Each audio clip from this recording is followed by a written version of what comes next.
സുബ്ഹാനലിയം കൊടവരും വന്നു എങ്ങനെ പാതി പുറത്തു വന്നു ഇത് കണ്ട പട്ടാളം തരിച്ചു നിന്നു അറബി കടലിന്റെ തീരത്ത്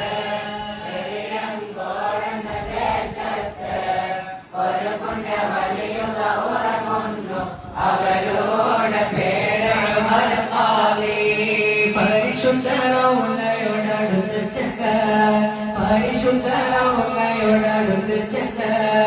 അല്ലാഹുവിന്റെ നബിയുടെ മദ്ഹ് ചൊല്ല് അല്ലാഹുവിന്റെ നബിയുടെ മദ്ഹ്